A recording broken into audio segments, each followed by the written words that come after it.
Donc, toi, dans ta pratique, c'est vraiment ce que tu incorpores. Absolument. J'ai des clients qui prennent déjà des médicaments. On avait Goto. Il y en a qui veulent les arrêter. Il y en a qui sont pas certains. Encore une fois, c'est le patient qui est au centre. C'est le patient qui décide. Moi, je suis juste un outil qui va les guider selon eux. Puis, je vais essayer de les amener où est-ce qu'ils veulent aller. Des fois, ils le savent pas nécessairement, mais moi, je le vois puis je les guide. Puis c'est un peu ça, je pense, mon habileté que j'ai développée, c'est de voir des choses qu'eux ne voient pas encore. Puis, j'enlève un peu le nuage. Je les aide à enlever ça pour dire, j'ai une vision, finalement, j'ai des rêves, je peux y arriver. J'aime faire retrouver le core, cette transformation, c'est ça qui me stimule le plus quand je vois la transformation au niveau de l'humain.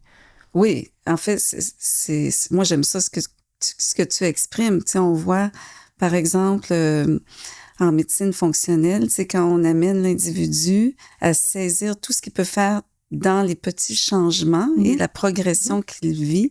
C'est tout un processus de transformation. Donc, tu dois voir des témoignages des patients qui te l'expriment. Oui, j'ai des patients qui ne croyaient pas qu'ils pouvaient se sentir aussi bien de leur vie, qui se sentent mieux sans médicaments, qui ont toujours été avec médicaments. J'ai eu beaucoup de témoignages sur ça. Puis, il y a aussi l'aspect, quand il y a un changement qui commence à se faire au niveau de la sphère de la vie alimentaire et de base, d'un lifestyle qu'on appelle, c'est comme se donner à soi. Puis c'est quelque chose que beaucoup d'humains n'ont pas la capacité de faire, de se donner. Donc, il y a comme une perception qu'il faut donner aux autres. On n'est pas important. Puis, il y a comme un changement qui se fait où se dire, ben non, mais t'es une priorité aussi. Puis, il faut que tu mettes dans ton agenda que t'entraîner, c'est pour toi. C'est pas juste pour paraître. C'est pas juste... Donc, change la perspective par rapport au changement aussi qui facilite la transformation. Ça rejoint ma vision kaléidoscopique.